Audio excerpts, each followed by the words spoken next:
인플레이션은 올해부터 내년 3월까지는 확연하게 잡히는 모습이 나올 확률이 높다. 지금 같은 타이밍에서는 그래도 어떤 기회를 살려보는 게 중요하지 않나라는 거고요.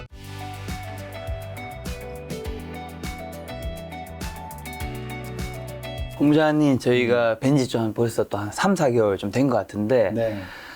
그 시간만큼 장이 이상으로 굉장히 안 좋아졌더라고요. 그러게요. 지금 그래서 오늘 준비해온 자료에 딱 그 제목도 얼마나 더 조정, 언제까지 더 조정, 글로벌 공조 나올까인데, 일단 이거 시작하시기 전에 요거에 이제 오늘 핵심 메시지는 뭘까요? 자, 핵심 메시지는 미국 시장 같은 경우에 네. 언젠가 변곡점이 만들어지는데 네. 이번 케이스가 과거의 케이스와 참 많이 달랐다라는 부분을 오늘 좀 보여드릴 거고요.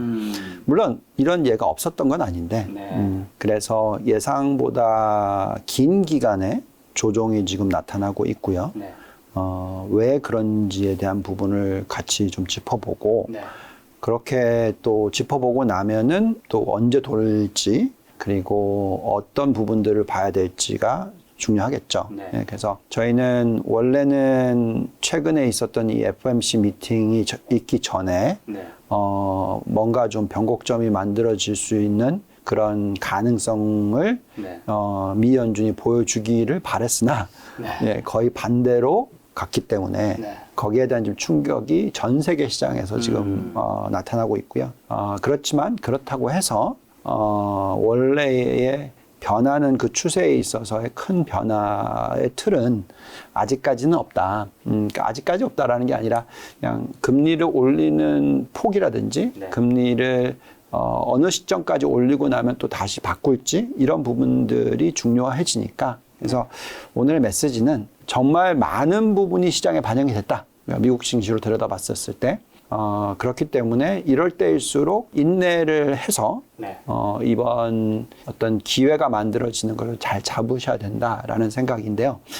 사실 이 얘기를 참 올해 많이 했죠. 그러니까 올해 상반기가 안 좋을 수 있지만 하반기가 좋을 수 있다라고 그러니까 상저하고의 얘기를 작년 말부터 계속 했는데 네네. 사실 뭐 지금 6월 달부터 돌리기 했다가 다시 빠졌잖아요. 그러니까요. 예, 그래서 그렇게 다시 빠질 수 있는 가능성에 있어서 짚어드리긴 했지만 네. 그래도 너무 빨리 투자를 더 하게 했던 그런 생각이 있어서 네. 참 많이 안타깝고요. 그래도 이럴 때일수록 진짜 저희는 기댈 게 숫자밖에 없고 작년 말 때 이제 투자가 들어갔었을 타이밍으로 봤었을 때 네. 올해 1, 4분기, 2, 4분기 이때에 예상보다 더 센 것들이 들어왔기 때문에 저희는 이런 시장에서는 변동성 장세가 계속 유지가 되면 네. 알파 전략을 써야 된다라고 계속 얘기를 해드리고 종목 선별 얘기를 해드렸지만 그래도 그것도 참 투자자 받은 분들이 따라하기가 참 어렵죠. 네. 예, 그래서 참 올해 같은 시장은 정말 안타깝습니다. 많은 분들이 주식 투자를 작년, 뭐 재작년 말, 뭐 이때부터 시작해서 정말 수익을 내셨지만 네. 올해 지난 한 1년 반 동안 계속 지금 손실을 보시는 물론 해외 주식은 아니지만 그렇기 때문에 어떻게 보면 지금 거의 버리고 도망가는 그런 수준의 어떤 흐름들이 나오고 있거든요. 그래서 이럴 때가 참 어떻게 보면 돈이 있으신 분들은 정말 기회가 돼서 제가 좀 말이 길어졌습니다만 지금 같은 타이밍에서는 좀 이성을 차릴 필요가 있다. 네. 예, 오늘 메시지는 그래도 솟아날 구멍은 있으니까 네. 예, 그런 부분들을 좀 짚어보는 게 중요할 것 같습니다. 알겠습니다. 자, 솟아나는 구멍 시작하도록 하겠습니다. 네. 저희가 이제 상반기에 네.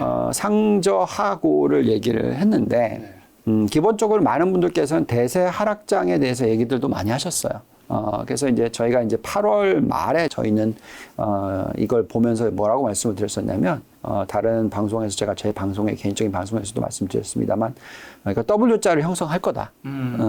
그래서 이렇게 떨어지고 다시 올라갈 수도 있고 더 빠지고 저점을 형성하고 다시 올라갈 수도 있다라고 말씀을 드렸는데 저희는 여기서 살짝 올리기 시작했었어요. 그래서 올라가나 보다 했는데 네. 이게 이제 여러 가지 이슈 특히 미 연준의 스탠스가 완전히 저희가 예상했던 것보다는 더 세게 나왔기 때문에 그게 이제 요 하락을 만들어냈고요. 그럼 이제 중요한 거는 이제 이렇게 9월 말까지 이 하락을 만들어냈어요. 네. 여기서 그럼 계속 빠지느냐 아니면 다시 반등하느냐. 네. 그러니까 이 부분에 있어서 우리가 뭘 봐야 되느냐. 그래서 오늘 그 솟아날 구멍에 대해서 네. 예, 들여다보도록 하겠습니다. 다시 보여드리지만 이제 차트는 이렇게 형성이 됐습니다. 네. 8월 말에는 아까 그런 차트였지만 그렇게 예측을 했었지만 왼쪽이 일봉, 오른쪽이 주봉이죠. 그렇습니다. 그래서 저희가 이제 그 3개월 이동평균 볼린저 밴드를 저희는 좀 사용을 하는데요. 어쨌든 상단을 찍고 떨어졌다가 그죠? 중단해서 다시 돌렸죠. 그래서 다시 올라가는 W형자를 만들고 이제 올라갈 수도 있었는데 여기서부터 얻어맞은 건 아시겠지만 인플레이션 숫자 FOMC. 예. 그러면 이제 어쨌든 우리가 예측 가능했던 그 바닥까지는 왔어요. 그다음에 주봉으로 보더라도 쭉 올라가서 중단까지 갔다가 이렇게 이동평균선이 밑하는 부분까지 갔다가 네. 다시 빠져서 지금 또 주봉으로 볼린저 하단을 내려왔어요. 자, 결국 여기서 이제 결정을 내려야 되는 거는 이게 쭉 빠지냐 아니면 이게 하단에서 찍었으니까 다시 이제 반등을 하느냐. 저희는 옆으로 변동성이 있다가 나중에 다시 반등을 할 수 있을 가능성이 있다고 생각합니다. 그래서 그렇게 보려면 우선은 왜 이렇게 빠졌는지를 봐야 되는 거고 또 어떤 요소들을 지켜봐야 되는지를 판단해야 되겠는데 나스닥도 마찬가지입니다. 똑같이 하단을 찍고 지금 하단을 찍고 다시 찍고 있어요. 자, 그래서 그럼 왜 지난번 FOMC 미팅이 충격적으로 다가왔느냐? 예. 사실 그 75bp는 우리가 거의 뭐 예상한 대로였잖아요. 그게 중요한 게 아니었고 그 다음에 미 연준이 어떻게 할 거다. 네. 예, 이게 이제 쇼킹이었죠. 쇼킹이라기보다는 예상했던 것보다 1% 정도 더 높이는. 그러니까 우리는 이 정도면 충분하다라고 네. 생각을 했는데 미 연준 아니 우리는 인플레이션에 리액션을 하겠다. 그래서 잡히는 데까지는 이렇게까지도 갈 수 있다. 이걸 갖다 던져버렸거든요. 그러다 보니까 그럼 인플레이션 안 잡히는 거 아니야? 왜 쟤네들이 저렇게 세게 나오지? 시장이 다 패닉을 하는 거죠. 그래서 이겁니다. 보시면은 미 연준이 지금 금리에 대한 예측치를 보시면 요 점도표 전에는 3.4, 3.8, 3.4였어요. 네. 저희는 요거에 거의 수렴하는 정도로 생각을 했거든요. 그렇죠. 여기서 플러스 알파 정도. 네. 근데 지금 1%지 포인트를 더 높였어요. 그렇죠. 예. 그래서 올해 연말에 저희가 이제 변곡점이 될 수 있을 가능성, 그러니까 W자를 만들 때 다시 상승을 하려고 했었으면, 네. 이번에 그 긴축의 속도가 예상보다 훨씬 빨랐기 때문에 긴축의 속도가 더디어질 때 드디어 반등을 할 거다라고 예측을 해드리고 얘기를 많이 해드렸는데 당연히 더디어질 가능성에 대해서 던져줄 줄 알았는데 그게 아니었던 거죠. 그게 아니었던 거죠. 75bp를 올리면서 그 다음번에는 50bp, 그 다음번에는 뭐 25bp 그럼 시장이 이런 좋아졌겠죠. 좋아졌겠죠. 근데 그게 아니라 75bp 또 그리고 또 0.5. 그러니까 한 그 FOMC 미팅을 넘어간 거죠. 예. 그리고 금리를 또 그만큼 더 올리는 케이스로 간 거죠. 자, 여기까지도 괜찮아요.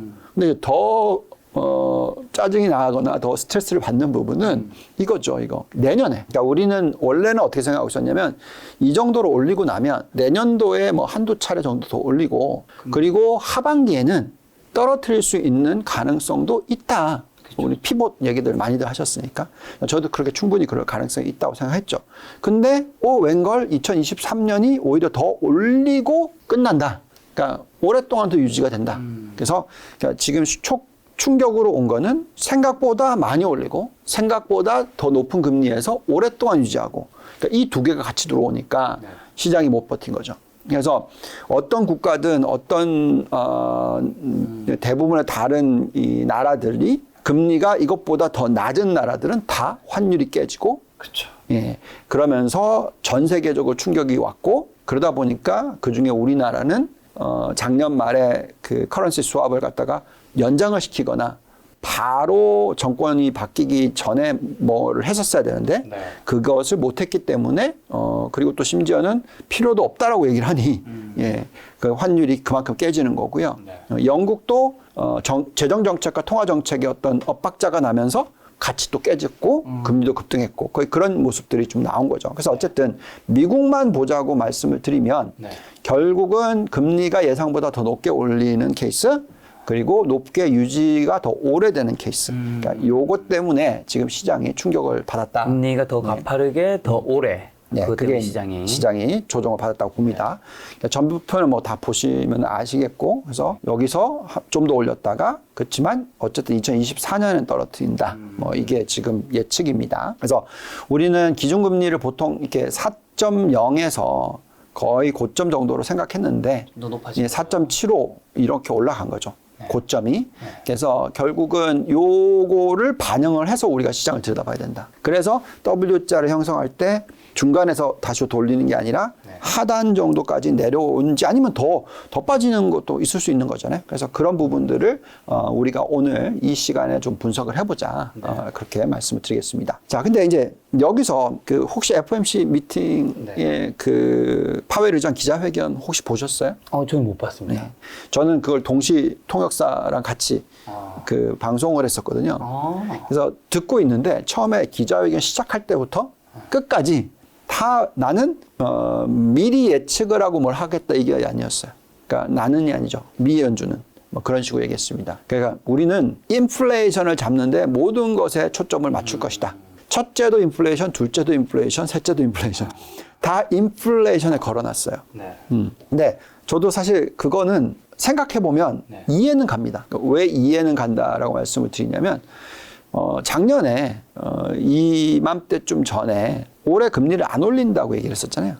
그리고 인플레이션이 뭐 단기적이다라고 얘기를 했었기 때문에 거기에 대해서 말을 11월 달에 바꾸면서 난 틀렸다라고 했잖아요. 그러면은 미리 또 예측을 하고 뭔가 액션을 하면은 더 어려워진다고 생각하는 거니까 얼마든지 금리를 많이 올려놓으면 어느 타이밍에서는 얼마든지 또 내릴 수가 있으니까 그러니까 리액션을 할 수 있다라는 걸 보여주는 케이스라고 생각하시면 될 것 같아요. 예, 그래서 결국은 이 파웰 의장이 하는 액션을 가만히 지켜보고 있으면 파웰 의장은 어쨌든 인플레이션이 잡히는 모습을 보이면은 얼마든지 스탠스가 바뀔 수 있다. 미 연준이 같이 바뀔 수 있다. 그래서 우리가 지금 봐야 되는 것은 우리가 틀렸던 이 인플레이션이 잡히느냐 안 잡히느냐 이게 제일 중요하겠죠. 근데 이제 이번에 인플레이션이 예측보다 높게 나왔던 8월달 숫자가 결국은 이렇게 근원 인플레이션이 빠지는 추세를 보이다가 안 빠지고 다시 올라갔어요.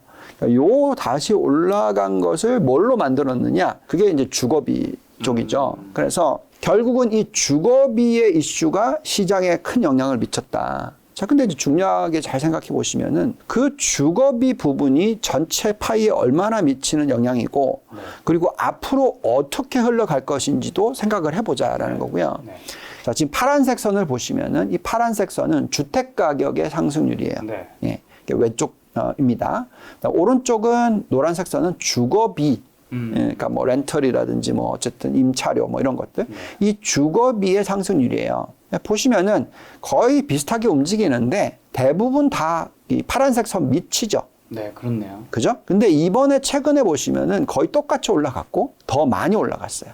그리고 주거비 상승률이 6.3%가 나왔어요. 주택보다 주거비가 6.3%가 상승을 하는 정도. 이 정도면 굉장히 많이 올리는 겁니다. 주거비를 1년에 6.3% 올리는 거는. 왜냐하면 임금 상승률보다 더 높게 더 많이 올리진 않아요. 그래서 임금 상승률이 지금 한 시간당 5%대 초반, 그리고 전체로 보면 한 6% 좀 넘고 많이 보면 7% 정도 되거든요. 그래서 요 정도 수준에서 이 차트로 보면은 아마 이것이 떨어지면, 주거비가 떨어지면, 주거 상승률이 떨어지면 요것도 같이 떨어질 거다라고 보시는 게 맞겠죠.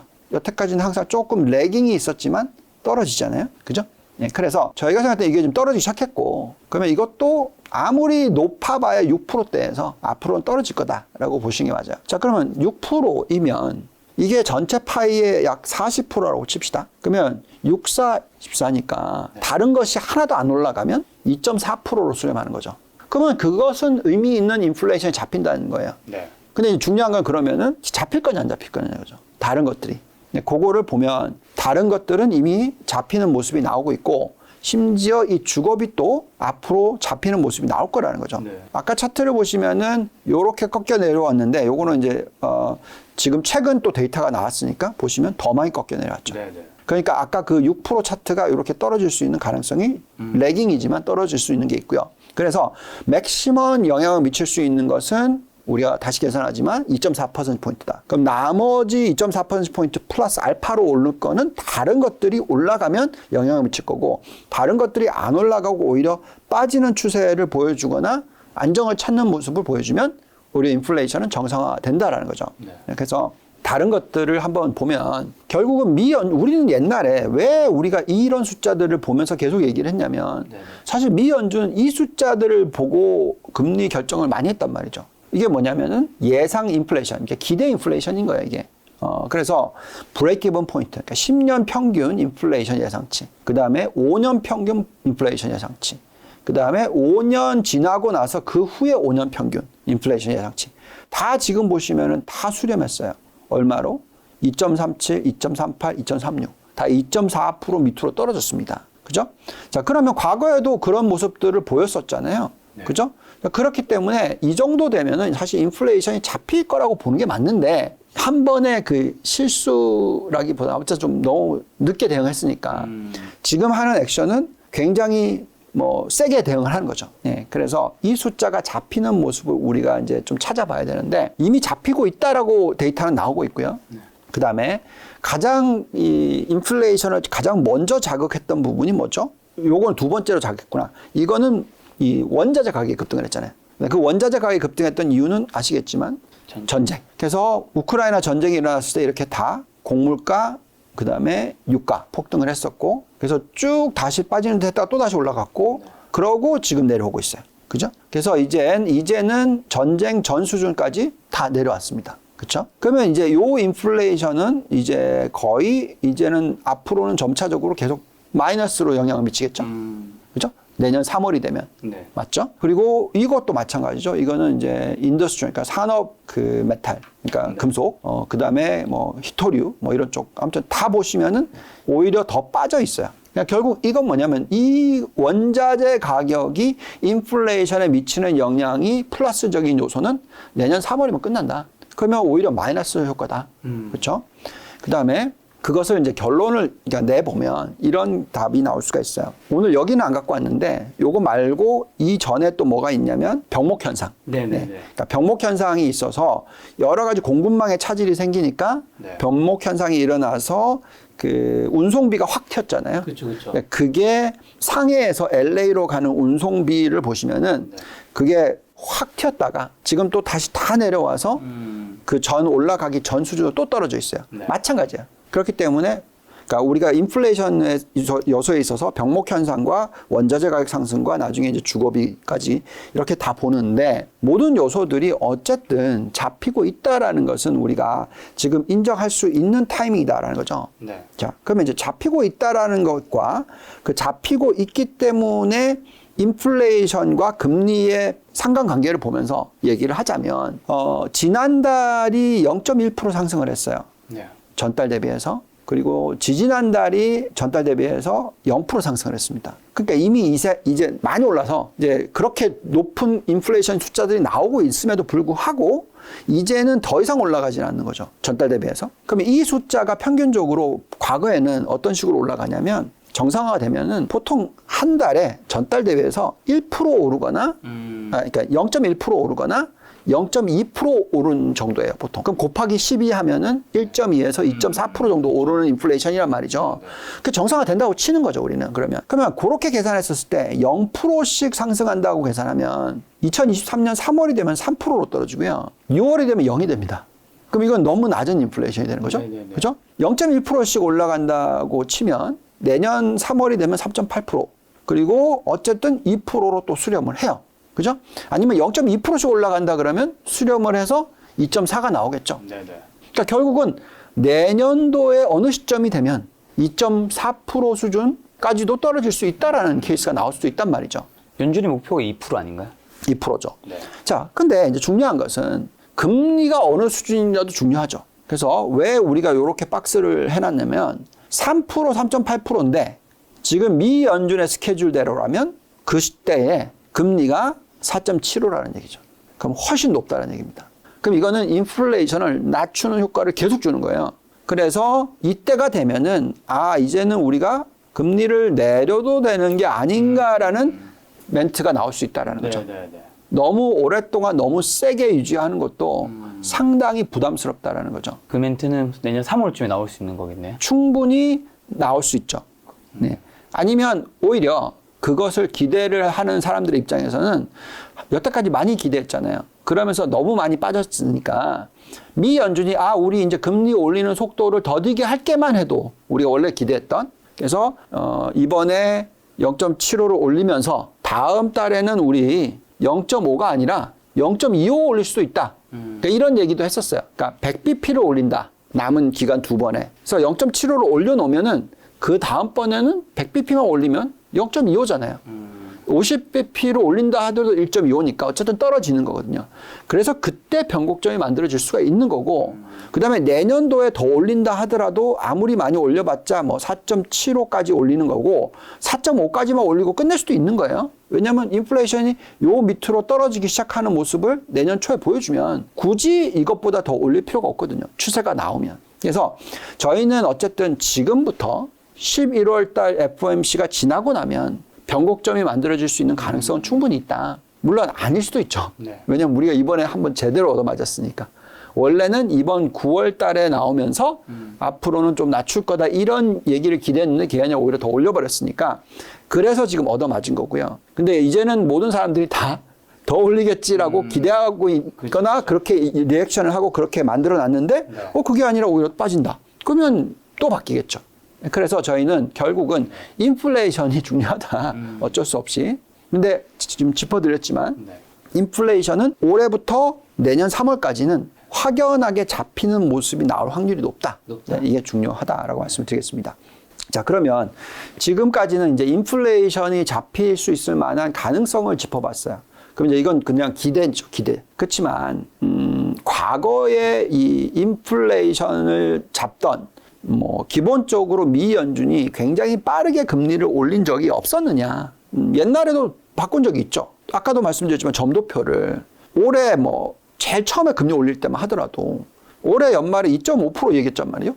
근데 지금 2%나 더 올려버렸잖아요. 똑같이 지금 얘기하고 있는 게 4.75지만 내년 3월 가서 이게 3.5로 떨어져 있을 수도 있는 거예요. 그건 정답은 없어요. 근데 어쨌든 간에 지금부터 3.5%, 3.75%까지 올리는 거는 기정사실화잖아요. 그죠? 왜냐면 지금 3.0이니까 여기서 0.75 더하면 3.75까지는 이미 기정사실이죠.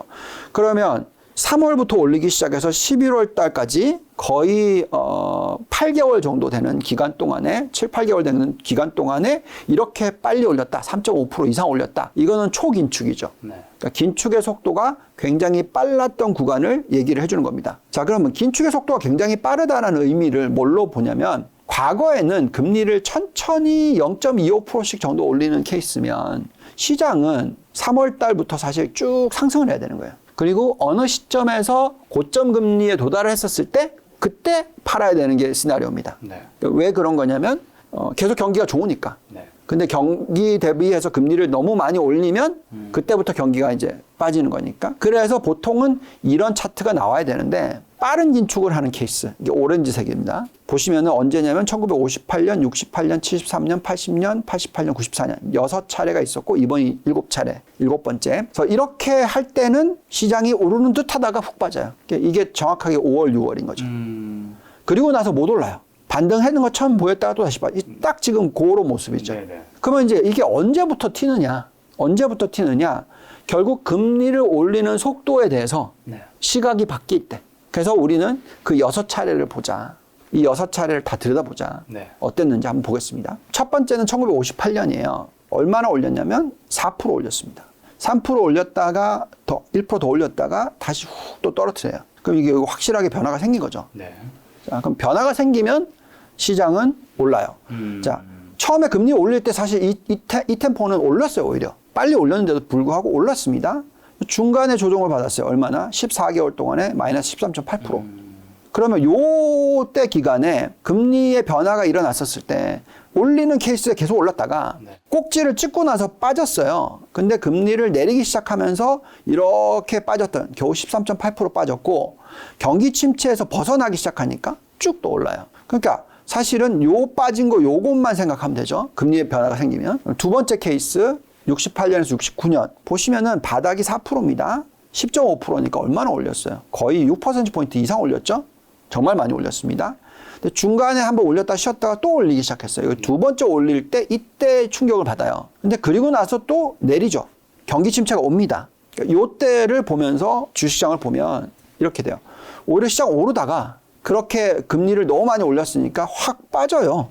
그리고 금리를 내리기 시작하고, 그죠? 아까 보여드린 것처럼. 그리고 나서 경기 침체에서 계속 빠졌다가 다시 경기 침체에서 빠져나오기 시작하기 몇 개월 전부터 오르기 시작합니다. 네.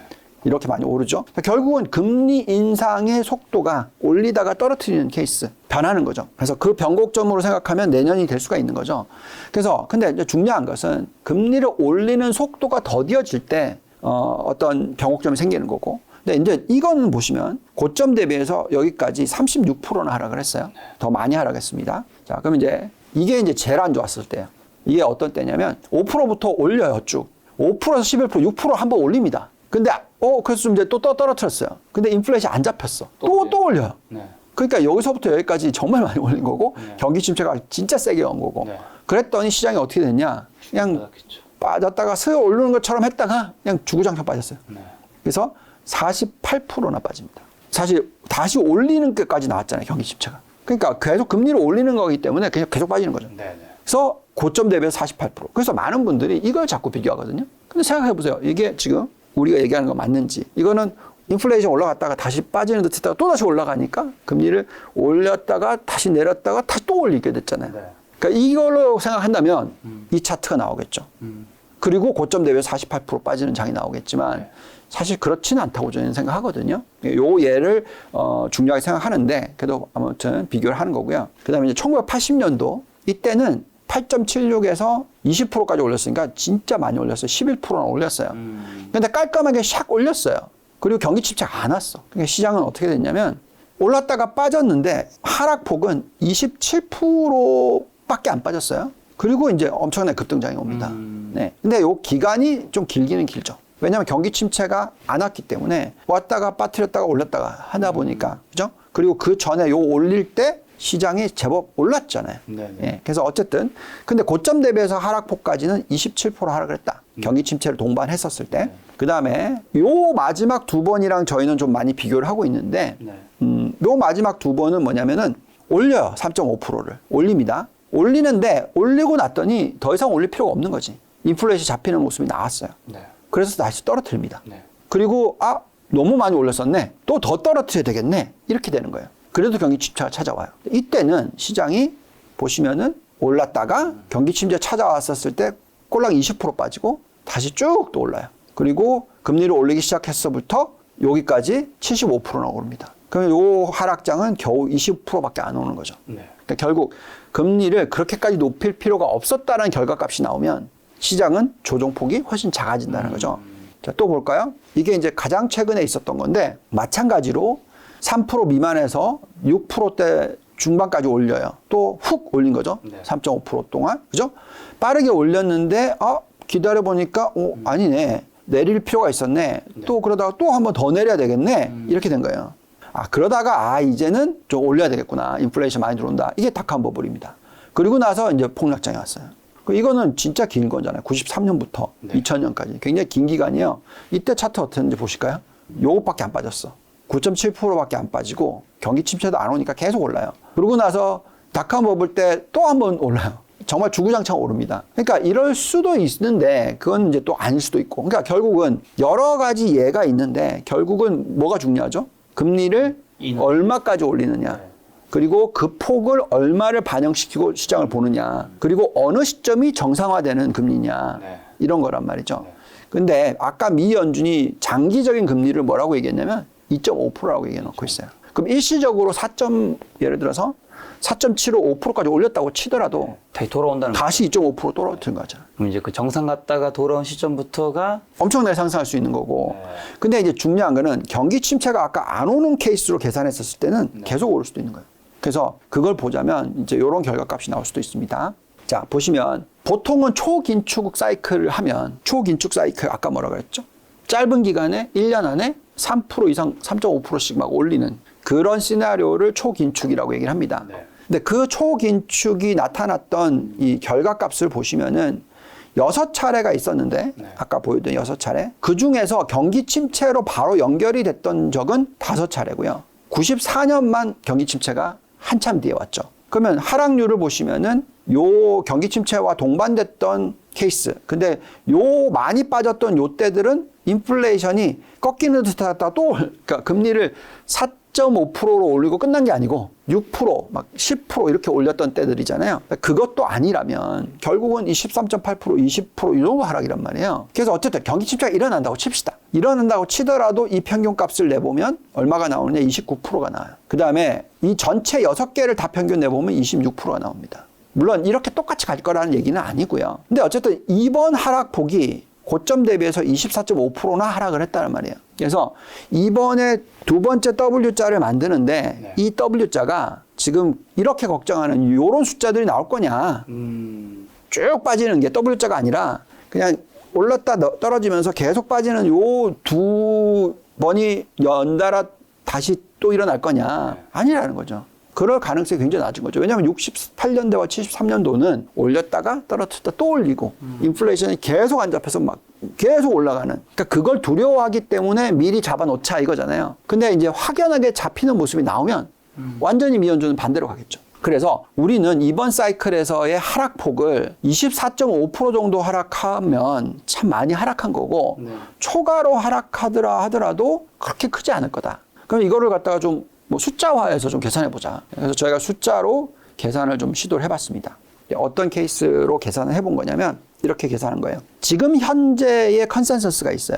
그리고 그 컨센서스를 갖다가 경기 침체로 온다고 저희는 가정을 집어넣어요. 그래서 그 컨센서스를 15% 더 낮추는 거죠. 보통 경기 침체가 동반된 어떤 이익 어저스먼트가 그 정도 됩니다. 15% 조정을 하고 그 다음에 미국의 10년 국채 금리가 4.75까지 올라갈 거다. 더 올라갈 거다. 그걸 집어넣어요. 아까 보면 미연준이 4.7%까지 올리는 걸 계산하고 그렇게 집어넣고 적정 가치를 내년도에 적정 가치를 내보면 네. 얼마가 나오냐면 3,565가 나와요. 요거를 고점 대비해서 하락률로 계산하면 26%가 나옵니다. 그 26%가 25.8%하고 똑같다는 거죠.